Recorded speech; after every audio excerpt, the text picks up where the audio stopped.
Tuisonga na mbele Nake President William Ruto easya kana maendeeo nthi ya Kenya methiitwe maiselew'a ni andu amwe na ala ukumaweta ata mena mawendi mo ene Ruto eweta andu nimo meuthi kotini na kusiîa mivango yake ya maendeeo vala ingi wavikia kwithiwa aikwatiania nake munini wake Rigathi Gachagua na ula ainena nake waweta kana mundu indongo ya chama cha William Raila Odinga ethiitwe ate aitangaswa ta musindi thini wa ikundi kivathukanio vala wavikia kwithiwa kana amwene ndi makuna kula Raila novikia kwithiwa aivaluka livyotiumbanitwe niwe Ben Mosao.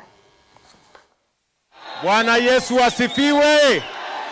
Ainene anyadaru wa musumbe William Ruto kavindani kala atianie na munini wake Rigathi Gachagua eweta mivango wa maendeeo Kenya tawithitwe uiselew'a ni utalo wa andu anini na ala methitwe na mawendi mo mene makutetheka mo ene vala ukutula mote koti na ala methitwe maithacha makuani koti na kuvinga mivango wa nyumba cia serikali cia ngalama nini aiweta kuungamia mivango uyu takutuma Kenya aingi masya mawia.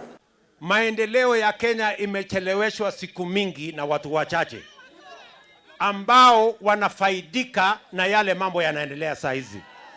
Kuna watu hawajawahi kulala njaa siku moja. Kuna mtu ako na kazi, bibi yake ako na kazi, watoto wake wako na kazi.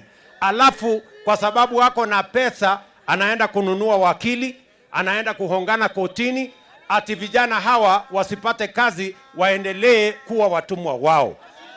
Na mimi nimekataa hiyo maneno. Na nimeambia pia mahakama, sijui kama tunaelewana. Nimeambia pia kotini, hakuna vile tunaweza kusimamisha mpango kama hii ya housing. Mpango ambayo iko kwenye katiba, mpango ambayo iko kwenye manifesto, mpango ambayo imepitishiwa sheria. Itasimama namna gani ati kwa sababu mtu mmoja ameenda kotini? Sijui kama tunaelewana.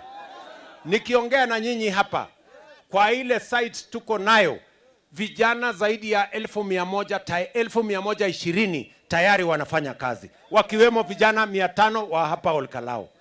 Alafu mtu anasema nisimamishe hiyo mradi ati kwa sababu ya mambo yake ya kibinafsi. Hawa vijana 1120 nitapeleka wapi? Sijui kama tunaelewana. Hii kazi mnasema iendelee ama mnasema tuikwamishe? Na sasa rais atatembea akifungua maendeleo, kila kitu amepanga, akiongea na wananchi. Unajua alikuwa anafikiria kwa sababu amenyamaza ati hajui ni nini naendelea, lakini kazi lazima upange. Sasa amekaa ofisi mwaka moja, kazi imepangwa, imeingia laini, ndio huyu rais ameanza kutembea na mambo iko sawa sawa.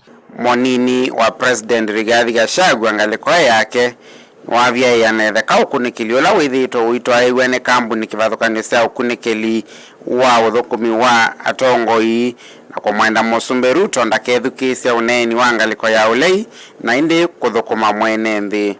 Unajua hawa watu ya Infotruck wamefanya Raila rais mara 5. Kila wakati wanaandika atashinda anaanguka. Kila wakati wanaandika atashinda anafanya nini?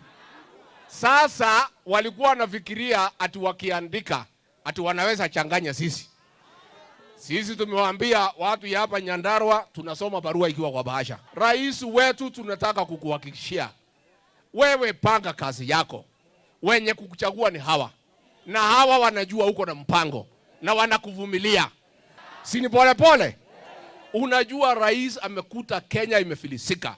Na mimi nilisema pale Kasarani wakasema mimi ni mjeuri. Nikasema tumekuta store hata panya ametoroka, hakuna kitu ya kukula.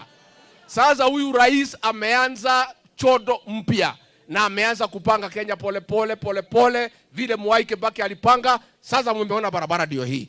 Sisi nataka kuambia hii watu ya Azimio. Tumesikia juzi hii mtu ya hapa ya sufuria kichwa ya hapa Ndaragwa anaitwa nani? Ile mtu alipotea. Ati akisema ati watakuja hapa kushindana na rais. Sisi naambia nyinyi mshindane na rais kwa social media. Mshindane na yeye kwa magazeti na opinion poll. Rais anangoja nyinyi hapa kwa ground. Vilingi wa Mutongoi TV, Nyenita wa Ben Mosao.